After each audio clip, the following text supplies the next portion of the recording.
prochaine communication, c'est le docteur Kassar qui va la faire. Jean-Paul Kassar est consultant formateur à l'organisation de qualité et services. Il est consultant international dans l'organisation, performance et qualité des entreprises du tertiaire depuis plus de 40 ans, en France, au Canada, en Belgique, au Maroc et en Tunisie.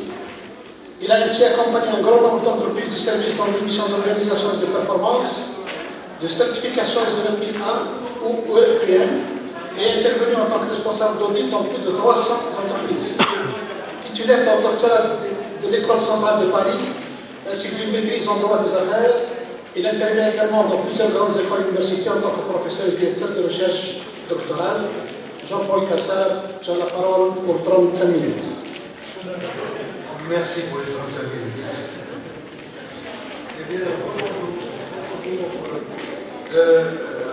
en fait, ce que je vais vous présenter aujourd'hui, ça va être une succession de réflexions.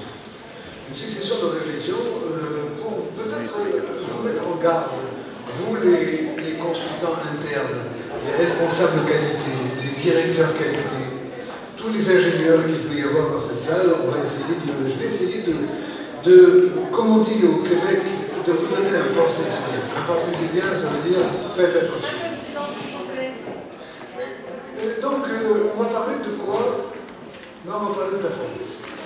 On va parler de performance et on va se dire, c'est une image qui fait rêver, ça, non? Moi, oui. Et donc, on va parler de performance en se demandant qu'est-ce que c'est que la performance. Parce que, en fait, à chaque fois que je reçois un étudiant dans mon bureau qui veut faire un doctorat, à chaque fois je lui demande qu'est-ce que tu veux faire comme doctorat. Il me dit, moi je veux travailler sur la performance d'entreprise. Parce que tu vas voir que je vais développer une méthode pour rendre les entreprises plus performantes. Et puis à chaque fois, c'est extrêmement difficile. Parce que de quoi parle-t-on? Est-ce qu'on parle de performance financière déjà? Il y a la performance financière, mais il y a aussi la performance financière. Tout le monde connaît le retour sur investissement. On connaît tous le retour sur équité, c'est-à-dire la rentabilité financière des capitaux apportés par les actionnaires. Ça aussi, c'est de la performance. On connaît la performance... tiens, il y a le paquet d'argent qui a disparu, là. Tant pis. Il y a l'EVA, la différence entre le résultat opérationnel et les capitaux investis, mais il y a aussi la performance sociale. Le montant des rémunérations, il y a des entreprises qui sont plus ou moins sociales, le nombre d'accidents de travail, le nombre des maladies professionnelles. Il y a la performance sociétale, l'engagement de l'entreprise dans les domaines environnementaux. En d'autres termes, il y a des tas de notions ou de définitions de la performance. Est-ce que vous pouvez me rendre mon argent, s'il vous plaît? Merci. Voilà. Donc, la performance... Pour nous, organisateurs, moi je ne dis pas qu'on est qualiticien, on n'est pas des qualiticiens, on est des organisateurs. Parce qu'on organise en fonction... Moi ça fait longtemps que je suis dans le métier, encore une fois, mais je le dis souvent à mes étudiants, je le dis souvent à mes clients, je ne sais pas organiser. Moi si on me dit organise-moi un service ou organise-moi une entreprise, je ne sais pas. Par contre, ce que je sais faire, c'est organiser en fonction de quelque chose. C'est organisé en fonction d'un référentiel, c'est organisé en fonction de quelque chose. Pour nous, organisateurs, qu'est-ce que c'est que la performance? C'est le degré d'accomplissement des objectifs poursuivis, des objectifs stratégiques de l'entreprise. D'accord? Quelque part, on va s'occuper des objectifs opérationnels. D'accord? Nous avons les objectifs, les résultats et les moyens. Et pour répéter ce que nous disait tout à l'heure Eric, la différence entre les objectifs et les résultats, c'est l'efficacité. La différence entre les résultats et les moyens, c'est l'efficience. Et nous, organisateurs, on a à chaque fois des indicateurs, soit de performance, soit des indicateurs d'efficience. Naturellement, à condition que les moyens soient parfaitement adaptés. Donc, est-ce que nous penchons, organisateurs, justement sur la pertinence des moyens? Est-ce qu'on a toujours les moyens? Je vois des fois des entreprises, puisque je travaille aussi en tant qu'auditeur qualité, je vois des fois des entreprises qui n'ont vraiment pas les moyens de leurs objectifs. Il y a une notion qui intervient aussi, c'est la notion de temps. Or, la notion de temps est très différente pour nous, organisateurs, que pour la direction d'entreprise. Regardez, Les temps ne sont pas les mêmes. Les temps ne sont pas les mêmes entre nous, organisateurs, et la direction d'entreprise. Lorsqu'il y a un événement qui est créé, n'est-ce pas, par exemple, on améliore un processus quelconque, ben vous avez la performance opérationnelle qui apparaît pratiquement très rapidement. Mais la performance financière, elle n'apparaît que bien après. C'est-à-dire que le résultat de tous les progrès qu'on pourrait faire à l'entreprise, nous, organisateurs, n'est-ce pas, ça vient, la direction ne s'en aperçoit que bien après, Et ça, c'est important aussi dans le faire valoir, si vous voulez. Mais indépendamment de tout ça, moi, ce que je voudrais, c'est aussi, un peu comme le faisait tout à l'heure Christophe, vous faire réfléchir sur quelque chose. Est-ce qu'on pourrait, s'il vous plaît, distribuer les cas pratiques? Zouir est parti, il est allé faire la sieste. Zouir?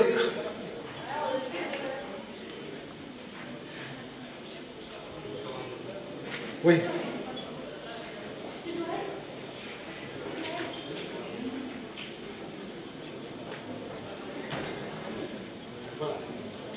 Donc il va vous être distribué un petit cas pratique. Si vous voulez jouer le jeu, lisez-le et on va en parler un peu après.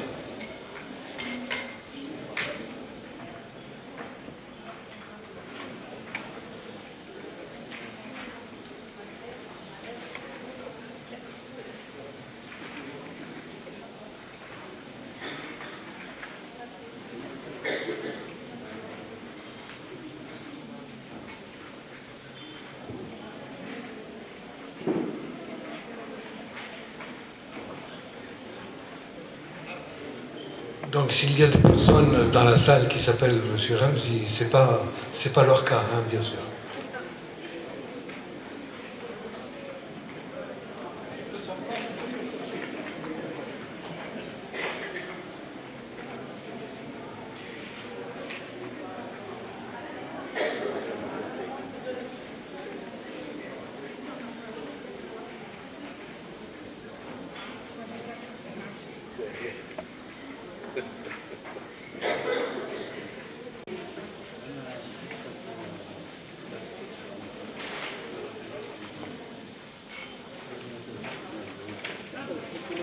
Lisez bien le cas et ensuite répondez à la question. Qui a raison des 3 sociétés de consultation?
Jean-Paul, sur la diapo, l'aiguille est à l'arrêt, puis dans ma montre, l'aiguille, elle tourne. Hein?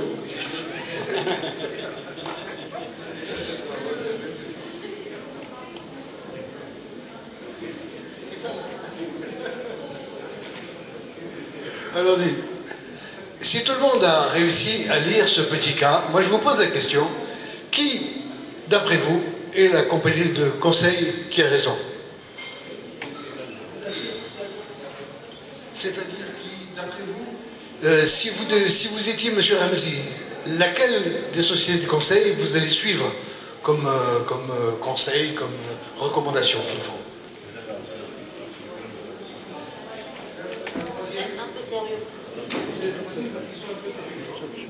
Est-ce qu'il y a d'autres réponses? Ok. Aucun bureau de conseil qui est raison. Il y a certains qui ont répondu les trois disent la vérité, et quelqu'un dit la troisième, peut-être. La solution doit être globale, nous dit le monsieur. Qui c'est qui a d'autres idées? Personne. Parce que, en fait, le problème sérieux, c'est le marché, qu'est-ce qu'il demande. Et le problème, c'est la matière première utilisée, et il fallait toucher ce problème-là. D'accord. C'est-à-dire que monsieur dit, en fait, il faudrait engager une quatrième société de conseil. C'est vous, très bien. Il y en a qui font des démarches commerciales. Il faut chercher les causes, pas chercher les résultats. Il faut chercher les causes et pas les résultats. Regardez bien, ce petit cas est un prétexte pour moi de vous dire certaines choses. Nous sommes des organisateurs. Nous sommes des organisateurs. Il faut, la première recommandation que je vous ferai, c'est déjà d'éviter de vous focaliser sur votre formation première. Que nous dit ce cas-là? Ce cas-là, eh bien, fait référence déjà à un théoricien. Un théoricien. On va voir qu'il n'y a rien de plus pratique qu'une bonne théorie. Un théoricien. Ce théoricien, je vais vous laisser le soin de le deviner qui c'est. C'est quelqu'un qui est à la base même du management. C'est quelqu'un qui est né en Turquie, à la fin du 19e siècle, et qui a écrit un bouquin en 1914 et qui l'a publié en 1916. Cette personne a écrit un livre qui est passé dans l'oubli complet. C'est bien sûr Henri Fayol. Henri Fayol, c'est le premier qui a écrit sur le management. Je vais vous montrer quelque chose tout à l'heure qu'a fait Henri Fayol. D'accord? Et là, on reconnaît quoi? On reconnaît la première société de conseil. Ce sont des administratifs. Ils ont été formés à l'administration. Ils ont été formés au management. Le deuxième auquel ce cas fait référence, c'est qui? C'est le fondateur de l'école des ressources humaines, c'est-à-dire Elton Mayo. Elton Mayo, qu'est-ce qu'il a fait? Pour la première fois, il a dit attention, l'homme n'est pas seul à décider, il fait partie d'un groupe. C'est lui qui a été à l'origine de l'école des relations humaines. N'est-ce pas? Et c'est la deuxième compagnie de conseil. Le troisième auteur auquel ce cas fait référence, vous le connaissez tous. Qui c'est? C'est bien sûr Frédéric Taylor. Frédéric Taylor, qui au début du siècle a inventé l'organisation scientifique du travail. On sait très bien que l'organisation scientifique du travail, si elle n'avait pas existé, l'informatique aujourd'hui ne pourrait pas exister. La notion même du one best way, la meilleure façon de faire les choses, c'est Frédéric Taylor. Et en fait, que nous donne ce cas? Ce cas nous dit la chose suivante, c'est que si tu as une formation en ressources humaines, forcément tu vas trouver la solution d'un problème en ressources humaines. Imagine que tu as mal à la tête. Si tu vas voir le généraliste, il va te prescrire de l'aspirine. Si tu vas voir le psychiatre, il va trouver les causes de ton mal de tête dans ta première enfance. Et si tu vas voir un chirurgien, tu as des problèmes. D'accord? C'est-à-dire que la solution est forcément en fonction de ta formation première. Regardez ce que nous disent. Alors, regardez bien ce schéma-là. Regardez bien, je ne sais pas si tout le monde voit ce schéma, mais regardez bien quelque chose qui a été écrit en 1916. Regardez bien, qu'est-ce qui est écrit? Il y a écrit planification, organisation, direction, contrôle. Est-ce que ça vous rappelle quelque chose? Mais bien sûr, encore une fois, c'est Henri Fayol qui a écrit ça en 1916. D'accord? Et lorsque Deming a écrit son fameux livre, de toute façon, ce n'était pas lui qui l'avait écrit, c'était Shewhart, c'était son assistant, qui est à l'origine donc du PDCA, contrairement à ce qu'on pourrait penser en disant que c'est Deming. Mais ça avait été fait en 1914. D'accord? Lorsqu'on parlait tout à l'heure de cercle des qualités, c'est quelque chose qui a été pensé dans les années 50. D'accord? On va parler aussi de... En d'autres termes, qu'est-ce que je vous dirais de faire? Ah oui, il y a quelqu'un qui disait ça. Si vous n'avez que pour seul outil un marteau, il est fascinant de constater combien toutes les choses commencent à ressembler à des clous. Et c'est normal. Et c'est normal. C'est-à-dire qu'il faut que vous vous méfiez de vos formations premières, c'est certain. Et pour ça, pourquoi je vous dis ça? Tout simplement parce que je forme des organisateurs juniors qui deviennent ensuite des experts, qui deviennent ensuite des seniors, hein, que je respecte énormément. Mais à chaque fois, je leur dis, attendez, ne prenez pas une seule formation, mais essayez de vous former. Là, je vois... Alors, pourquoi? Parce qu'il y a un phénomène qu'on appelle le phénomène de sous-optimisation. C'est quoi?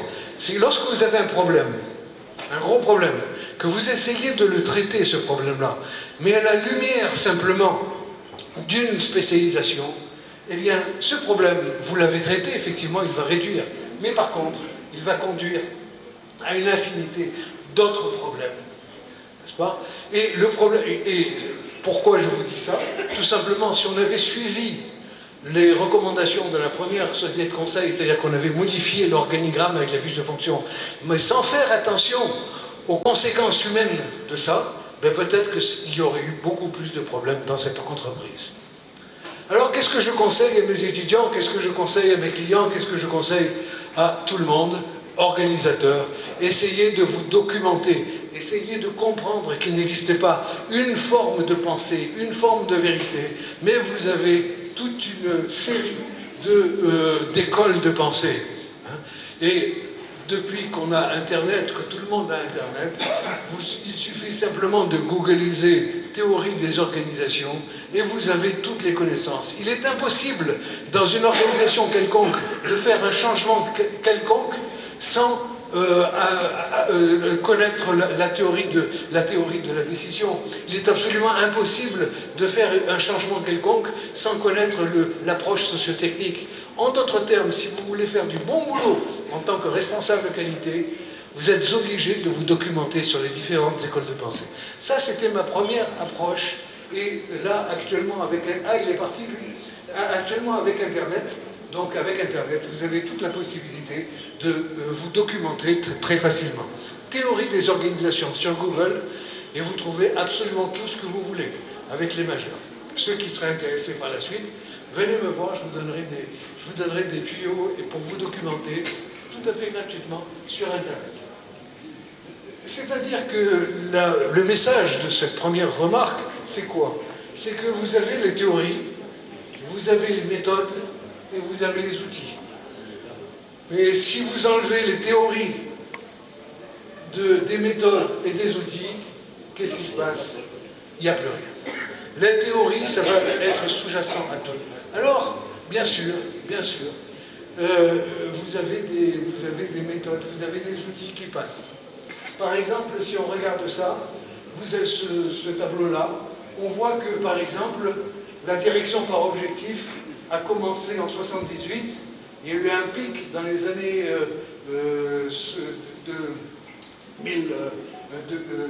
76, d'accord, et ensuite est en train de mourir tout doucement vers 1994. La même chose pour les cercles de qualité. Les cercles de qualité, à partir de 77 jusqu'à 94, sont en train de mourir. La même chose pour les juste temps, n'est-ce pas? La même chose pour la gestion intégrale de la qualité, ou la qualité totale. D'accord? La même chose pour la gestion des relations clients. D'accord? Et on s'aperçoit que les entreprises suivent ces modes managériales, n'est-ce pas? Vous les connaissez tous. Et comme le disait Eric tout à l'heure, en citant Mintzberg, eh bien, les entreprises adoptent des modes managériales, même si elles ne sont pas faites pour elles. N'est-ce pas? Faites attention à ces modes. Alors les modes, on en a. On va vous parler de l'océan bleu, excuse-moi, Christophe. Mais c'est une mode actuelle, d'accord? Le team building, le self-management, le corps commun. Vous en avez, il suffit d'ouvrir Internet pour avoir ces modes-là, d'accord? Dites-vous bien que si vous ne connaissez pas toutes les théories qui sous-tendent ces modes-là, ben, à ce moment-là, vous serez perdu. Pourquoi? Ben, parce que les modes managériels sont censés apporter de la performance à l'entreprise, sont supposés booster la performance de l'entreprise. Donc, dites-vous bien qu'il y a eu plus d'une centaine depuis les années 50 de modes managériels. Dites-vous bien qu'il y a des cycles de plus en plus courts. On va parler de mode managérial, ça va durer 2 ans, 3 ans, pas plus. C'est des pics de popularité de plus en plus élevés. Il va y avoir de plus en plus de personnes qui vont parler d'une mode en particulier. c'est une rente pour les consultants. À partir du moment où il y a une mode quelconque et que tu es spécialiste là-dedans, c'est une rente. C'est des milliards de dollars qui passent d'une main à l'autre. Il y a il n'y a qu'une seule taille, hein, ça va dans toute entreprise. Hein, on ne regarde pas, c'est la mode du lean, c'est la mode du Satan, c'est la mode. On ne sait pas si on est une administration, une entreprise publique, une entreprise privée, de la production du service, c'est pas grave, on l'apprend, c'est pas grave, c'est à la mode. C'est facile à implanter, il suffit de faire un CTRL-C, CTRL-V, copier-coller. C'est en l'air du temps. Elles sont légitimées par les gourous, tu te rends compte, des grands gourous américains, et ils ont ça, donc il faut vite les prendre, ces modes-là. Et en plus de ça, ça arrange beaucoup l'organisateur interne. Parce que le changement, lorsqu'il est dans l'air du temps, lorsqu'il est à la mode, c'est plus facile à faire accepter par une direction, bien sûr. Et si ça ne marche pas, ben c'est la faute des experts. Mais de nombreuses études disent qu'en fait, il n'y a que très peu d'effets sur la performance d'entreprise. Pourquoi? Parce que à chaque fois qu'on essaye d'apporter une solution simple à un problème complexe, eh bien, on a le phénomène dont on parlait tout à l'heure, le phénomène de sous-optimisation, c'est-à-dire qu'on risque d'aggraver la situation globale de l'entreprise. Donc, deuxième réflexion que je vous porte, c'est quoi? C'est essayer d'y penser bien, essayer de trouver le fondement théorique de ces changements-là, essayer de savoir si votre entreprise est adaptée aux changements que vous préconisez. Mais ça, vous ne le saurez que justement en lisant les auteurs fondamentaux. Il n'y a pas beaucoup de bouquins à lire, et vous avez même des bouquins qui vous donnent la synthèse de la pensée de l'auteur qui est largement, à mon avis, suffisante. Et n'oubliez pas quelque chose, c'est qu'on parlait tout à l'heure de changement. Le changement, eh bien, rappelez-vous que, bien sûr, le changement, c'est il y avait quelqu'un d'autre qui disait quelque chose, qui disait, en fait, il n'y a rien de plus permanent dans l'entreprise que le changement. Rien de plus permanent que le changement. On en parlait hier encore avec mes amis et collègues. La moyenne de changement de métier dans une vie pour un millénial, pour un jeune, qui démarre dans le métier, c'est 7 fois. Il va changer 7 fois de métier, ce monsieur-là. Ça arrive. Mais c'est bien, c'est très bien. Donc, en fait, ça implique, bien entendu, une notion qui est tout à fait nouvelle. Il ne faut plus enseigner aux managers des choses complètement stables, n'est-ce pas? Il faut leur enseigner à changer, à pouvoir changer le plus rapidement possible. Il faut qu'ils puissent changer, il faut qu'ils puissent s'adapter à d'autres choses. Il y a une troisième chose dont je voulais parler, c'est qu'on a parlé depuis pas mal de temps on a parlé des fameuses 5 questions qu'il faut poser, vous savez, les qui, quand, quoi, etc., etc. Ça fait 40 ans que je me bats contre ça. Ça fait 40 ans que je dis non, attention, et on va demander à Mme Ramsey. Qu'est-ce que vous pensez de ça, Mme Ramsey? Les gens qui pensent que c'est l'examen de quotidien. Qu'est-ce que vous pensez de ça, Mme Ramsey? Elle dit non, elle ne veut pas. Pourquoi vous ne voulez pas, Mme Ramsey? Rien à faire. Hein. Elle ne veut pas entendre parler de qui, quoi, quel est le problème, quand, etc. Et pour ça, pourquoi? Ben, je vais vous dire pourquoi. Et pour ça, j'aurais besoin de votre assistance, de votre concours. On va faire quelque chose, je vais vous raconter une histoire. Et vous allez me dire où est le problème dans l'histoire. D'accord? Il y a des gens superbement formés ici, il y a des ingénieurs, il y a des docteurs. Formidable. D'accord? Allez, dites-moi où est le problème. Est-ce que vous voyez? Est-ce que tout le monde voit? Non, vous ne voyez pas. Vous pouvez lire? Je vais lire. Où est le problème? Un petit atelier produit des pièces mécaniques. Un client, alors 2, un client important lui place une commande très urgente. 3, le travail est confié à un salarié nouvellement embauché. 4, Il travaille sur une machine pour la première fois pour laquelle il n'existe pas d'instruction de travail. 5. Il casse accidentellement la machine. 6. La production de la commande est arrêtée. 7. La commande ne peut être livrée à temps. 8. Le client est informé. Il est furieux et menace d'intenter un procès. 9. Il mentionne cet incident à d'autres clients. 10. De nombreux clients cessent de traiter avec cette entreprise. Vous voyez ça? Dites-moi maintenant quel est le numéro qui correspond au problème. 4. Attendez, 4 à ma gauche, qui dit mieux? 1, ici. 4. 3 là-bas? 3 là-bas.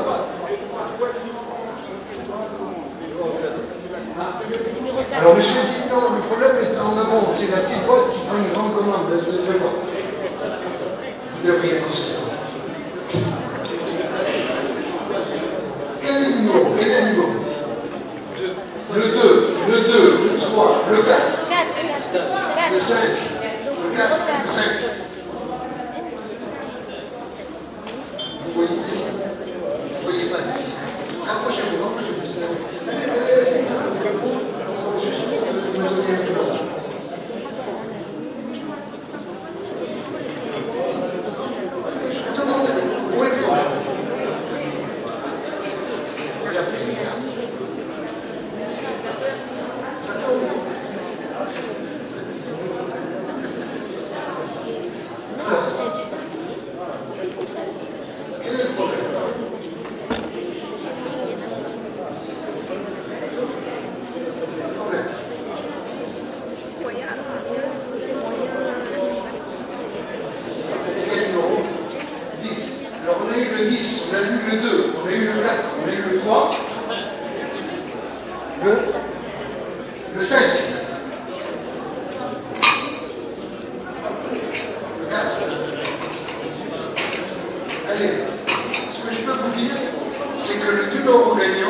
Regardez bien. À quoi il sert? C'est de pouvoir livrer à temps une commande qui a été commandée, oui ou non? Où est-ce qu'on s'aperçoit que la raison d'être est bien sûr c'est le 7? Et en fait, tout ce qui vient en amont, c'est la cause. Tout ce qui vient en aval, c'est la conséquence. Et bien sûr. Et pourquoi je vous dis tout ça? Tout simplement pour que vous appreniez, n'est-ce pas, à découvrir un problème dans un processus. Mais je vois tellement de responsabilités des opérateurs qualité qui trouvent des problèmes un peu partout, sauf justement. La première question que vous devez vous poser, c'est quelle est la raison d'être de ce processus? C'est quoi qu'il peut faire? Et tout ce qui vient à l'encontre de cette raison d'être doit être considéré comme un problème. Maintenant, ne confondez pas les problèmes avec la cause ou avec la conséquence. Ce sont trois choses différentes. Et une fois que vous aurez compris ça, vous aurez fait, croyez-moi, votre grand progrès dans votre amélioration continue. J'ai essayé de lui lui expliquer justement, c'est un de mes étudiants. Un de mes étudiants, je lui ai dit, alors, est-ce que tu comprends ça? Il m'a dit, vraiment, je ne comprends pas ça. Je lui ai dit, regarde, d'abord, tu dois te poser la question, pourquoi? Pourquoi? Et essayer de déterminer la raison d'être, la finalité du processus. N'est-ce pas? Pourquoi? Et ensuite, tu te poses la question, quoi? De quoi parle-t-on? Pourquoi? Qui? Et pourquoi? N'est-ce pas? Où? Et pourquoi? Quand? Et à chaque fois, vous faites ça. Et c'est comme ça, je vais demander à mon étudiant s'il a compris. S'il a compris, il va me le dire. Oui, ah ben il est très bien, il a compris. C'est formidable. Oui, bon, il va pouvoir se défendre tout seul. Bon, formidable. D'accord. Il se va. Ok. Alors, encore une autre réflexion, petite réflexion. Je m'aperçois dans les entreprises, et ça a été l'objet de la question de Christophe tout à l'heure, qu'il y a beaucoup de confusion entre les actions curatives et les actions correctives. C'est vrai ou pas? Et je vois des fois des entreprises qui font une montagne des incidents. Dites-moi bien, une fiche d'incident, si elle doit être renseignée en plus de 10 secondes, il n'y a personne qui va la renseigner. Donc les incidents vont être complètement oubliés. Regardez dans l'entreprise, qu'est-ce qui se passe? Vous avez des incidents qui éclatent. D'accord? Ok. Et là, il y a un traitement immédiat en curatif, ce qu'on appelle le curatif. Il y a un traitement immédiat. La machine tombe en panne, on appelle la maintenance, ils viennent et la réparent. Très bien. Donc, maintenant, et là-dessus, ce qu'il faut impérativement faire, c'est ce qu'on appelle dans beaucoup d'entreprises des cris. Non, il ne s'agit pas de cris. Ça s'appelle des comptes rendus d'incidents. Compte rendu d'incidents, les cris. Les cris, c'est quoi? C'est voilà le problème qu'il y a eu et voilà comment on l'a traité. C'est tout ce qu'on va demander. Voilà le problème qu'il y a eu et voilà comment on l'a traité. Et tout ça, après avoir prévenu l'émetteur du cri, le responsable qualité va regarder dans quelle mesure il y a récurrence ou importance des problèmes. Et si jamais il y a récurrence ou importance des problèmes, là il sort un gros canon, c'est-à-dire les actions. Il y a en anglais un vieux proverbe qui dit une action corrective est toujours une action collective. C'est énorme. C'est-à-dire que c'est possible d'avoir un budget. Là, on a un pilote. On a des choses qui se font. Et éventuellement, si jamais l'action corrective a été efficace, là on suit la norme, là, à ce moment-là, on va mettre à jour le processus. La réflexion que je voulais vous faire, c'est faites attention de ne pas confondre l'aspect curatif, c'est-à-dire le traitement, avec la fiche qui va se rédiger en moins de 10 secondes, sinon vous ne l'aurez jamais.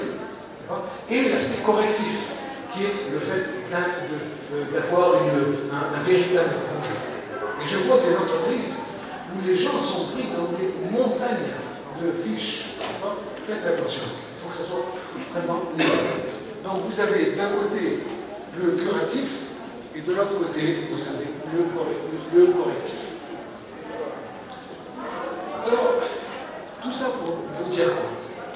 Imaginez que vous ayez la curiosité pour votre vie professionnelle, pour l'excellence de vos prestations, justement de vous lancer dans certains.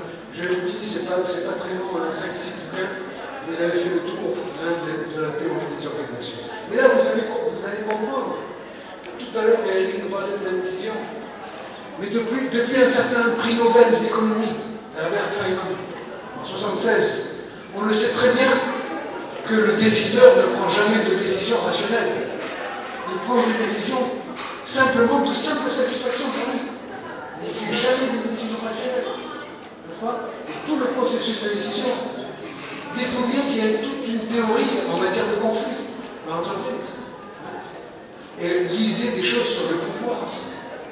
Dès qu'on parle d'individus dans l'organisation, on parle de pouvoir. Si vous ignorez les problèmes de pouvoir qu'il peut y avoir, vous passez à côté de la solution. Vous aurez la bonne solution technique, mais par contre, pas d'amélioration. Comme on le dit en médecine, l'opération a réussi, mais le malade est mort. C'est ça qui risque de se passer. Et c'est pour ça que je vous recommanderais, lorsqu'on a jusqu'à présent, qu'est-ce qu'on a vu? On a une modification des modes opératoires, une évolution, modification des actions. On a des résultats. Et si ces résultats ne sont pas bons, à ce moment-là, on remodifie. Ça, c'est la boucle qu'on connaît. Hein, l'amélioration qu'on connaît, vous la connaissez aussi bien que moi, il n'y a aucun problème, je ne reviens pas là-dessus. Moi, ce que je vous dis, si vous devez faire du bon boulot, et vous êtes capable de faire du bon boulot, c'est quoi? C'est la modification opératoire, dépasser ce qu'on appelle cet apprentissage à simple boucle. Essayer de, si les résultats ne sont pas satisfaisants, remonter et modifier le cadre de référence. C'est-à-dire qu'avec les lectures que vous aurez faites, avec la méfiance que vous aurez des différentes normes, à ce moment-là, vous comprendrez que, effectivement, l'idée, c'est peut-être pas de modifier simplement l'opérationnel. D'accord? C'est de sortir de cette de sortir de ça, de sortir de ce cadre de référence pour modifier la façon de penser, la façon simplement de penser. Et ça, je vous le dis, ça se fait, puisque vous voulez viser une véritable modification de contenu. Pour ça, à chaque fois qu'il y a un changement dans votre entreprise, ce que je vous recommanderais, c'est d'utiliser la méthode radar. La méthode radar est utilisée par un organisme que vous connaissez peut-être, que vous connaissez certainement, qui est l'EFQM. L'EFQM qui est, vous le savez, une certification européenne en matière d'excellence du management. Et la méthode radar, c'est tout bête. C'est exactement ce que je viens de vous dire. C'est essayer de déterminer les résultats à atteindre. Une deuxième chose, essayer de déterminer les approches. J'ai tellement vu dans ma vie des bonnes idées, mais par contre qui ne marchaient pas, tout simplement parce que l'approche n'avait pas été pensée, n'est-ce pas? L'implantation d'un nouveau système, c'est le moment où on se trompe. C'est pas parce qu'on dit, tiens, ça serait bien de faire ça, ça. Non, c'est l'approche. Qu'est-ce que tu vas faire pour faire en sorte que le système soit accepté? Ça fait longtemps que je dis qu'il n'existe pas de système parfait. Il n'existe que des systèmes plus ou moins bien acceptés. C'est tout. Comment est-ce que tu fais pour faire accepter ton nouveau système? C'est l'approche. N'est-ce pas? Ensuite, c'est le déploiement. Comment est-ce que tu déploies? Comment tu fais en sorte que ça soit correctement? Et ensuite, tu évalues. Et ça, c'est de plus en plus, cette méthode radar est de plus en plus utilisée dans les entreprises, notamment aux États-Unis. Ils ont repris dans le Malcolm Baldrige, par exemple, cette approche-là, où on a donc les résultats, n'est-ce pas, l'approche, c'est-à-dire comment on va s'y prendre pour faire tout ça, le déploiement et l'évaluation. Et c'est la méthode que je recommande. Au niveau des résultats, faites ce que vous avez à faire. Au niveau de l'approche, lisez des auteurs en théorie des organisations, tout simplement parce que ça fait déjà quelques temps aussi que je m'occupe de formation de managers, et en formation de manager, je leur dis souvent, vous avez 3 rôles. Le premier rôle, c'est votre rôle d'expert. C'est vous qui connaissez le mieux l'équipe, le travail de l'équipe. Vous êtes l'expert dans votre équipe. C'est très bien. On vient vous voir lorsqu'on ne comprend pas des choses, on vient vous voir pour vous expliquer quelque chose. Votre deuxième rôle, c'est le rôle de chef d'équipe. Le rôle de leader, non plus tellement de manager. Et vous devez montrer le chemin, etc. Chef d'équipe. Motiver les gens, enfin, tout ce qu'on entend par le chef d'équipe. Mais votre troisième rôle, qui est le plus important, et croyez-moi, c'est là-dessus que vous attend votre patron, c'est d'être force de proposition. D'accord? Lorsque je vois des chefs d'entreprise et que je leur dis comment il va, monsieur X ou madame Y, très bien, il reste dans son coin et fait son travail. Qu'est-ce que tu attends de lui? Je voudrais qu'il vienne nous voir dans mon bureau pour me proposer des choses, pour me proposer des améliorations. Et c'est ça qui est important. C'est ça qui est important. Si vous pensez que ce n'est pas important, tout ce que je vous ai dit, à ce moment-là, c'est que vous croyez au Père Ouais. Noël. Merci. Merci de votre attention.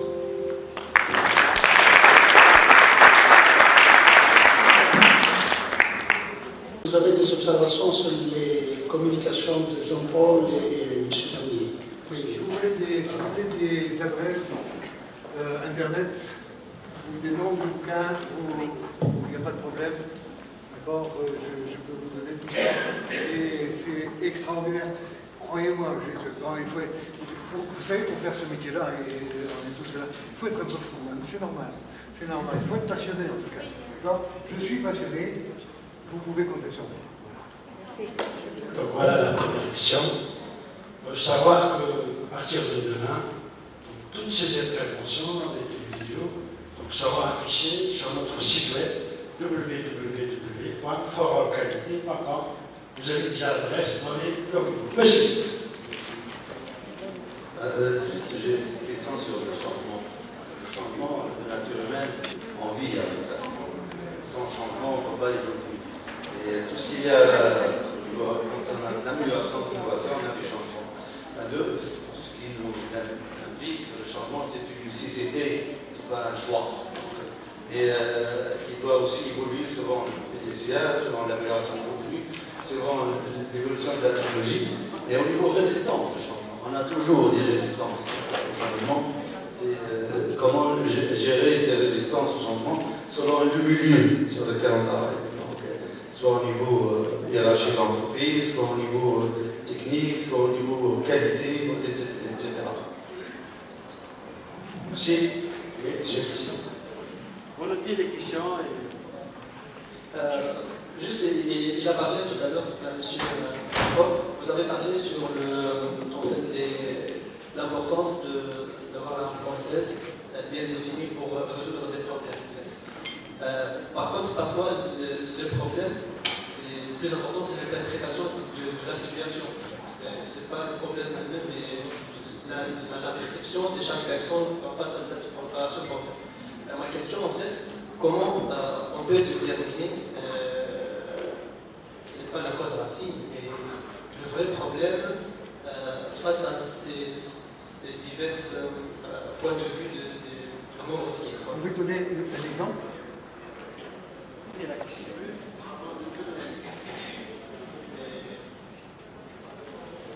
C'est pas dans notre entreprise, mais en général, par exemple, j'ai un process de production. Il y a une machine qui, comme l'exemple de tout à l'heure, en tant que maintenancier, je peux dire que le problème c'est dû au non-respect de planification, de maintenance préventive, etc., etc. En termes de production, il va dire que le problème c'est la commande et les urgences, etc. Et la qualificien, il va dire qu'il n'y a pas de respect des exigences parce que tu dois faire telle et telle et telle. Donc, face à cette situation, au niveau communication et au niveau traitement du problème, comment on peut, c'est-à-dire juger quelle est la démarche le bien adoptée pour bien résoudre tel problème. Il y a d'autres questions? Il y a d'autres questions? C'est bon? Allez.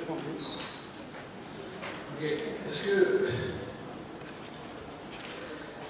Est-ce que vous avez déjà fait l'expérience de mettre dans la même pièce, dans la même salle, un responsable des finances dans une entreprise et un responsable de la production, en leur demandant de se mettre d'accord sur le niveau optimum des matières premières?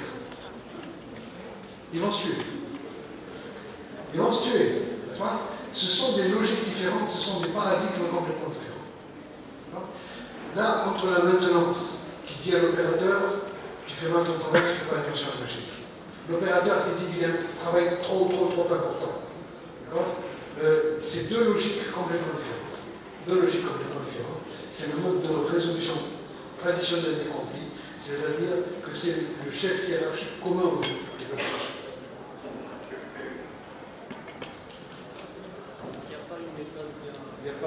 Il y a une méthode qu'on appelle le desk. Il y a une méthode qu'on appelle le desk, une méthode de résolution lorsque vous avez un conflit lorsque vous avez deux collaborateurs qui ont un conflit, c'est une méthode pour trouver une solution ensemble, la méthode du desk. Il faudrait faire la journée de la qualité 2020 sur le desk. Renseignez-vous DESC, méthode desk. Vous avez fait vous googlisez méthode desk, vous avez toute la méthode. Et ça, excusez-moi, c'est une méthode qui est issue des travaux d'un certain M. Trist, il s'appelle comme ça, T-R-I-S-T, c'est lui qui a travaillé sur l'approche. Il a travaillé sur le micro. Il a travaillé sur l'approche qu'on appelle l'approche socio-technique, Trist. Et il a travaillé avec un certain Emery, E-M-E-R-Y. Donc vous faites Trist et Emery, vous faites méthode desk et vous trouvez ça. Et ça peut vous aider. Croyez-moi. Ouais. Une fois que j'étais un étudiant, je faisais le voir justement pour les compris. Et je vous le dis parce qu'on est en train. Et il me dit, c'est pas, tu m'as sauvé la vie. Je lui dis pourquoi. Il me dit la méthode desk. Je lui dis avec ma femme. On m'entend? Oui.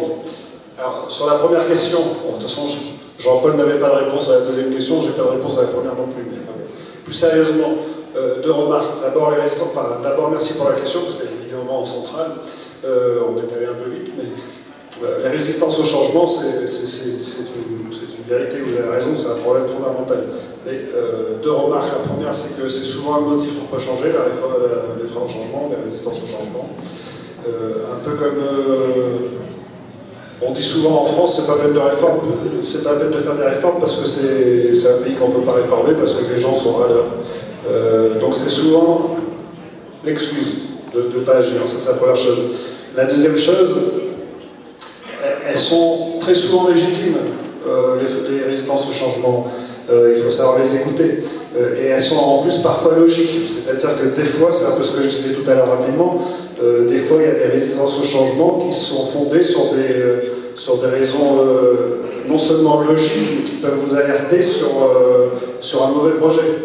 Ça c'est important, ça s'écoute. Après, ça s'écoute de manière logique, avec l'intelligence émotionnelle, etc. Je n'ai pas la réponse, parce que c'est un peu ce que je disais. Pour moi, la conduite du changement, c'est le management. Donc il n'y a pas de... Oui, il y a des méthodes hein, avec plein de cycles et tout, ça il y en a plein. Mais moi, je n'y crois pas beaucoup. Je pense que, encore une fois, moi, je n'ai pas de vérité, mais si j'ai une vérité, me semble-t-il, en management, c'est qu'on ne peut pas manager en niant sa personnalité. Donc comme je disais que la conduite du changement, c'est du management, il faut conduire le changement en fonction de sa personnalité. Moi, ma méthode, c'est la transparence, la confiance et la clarté.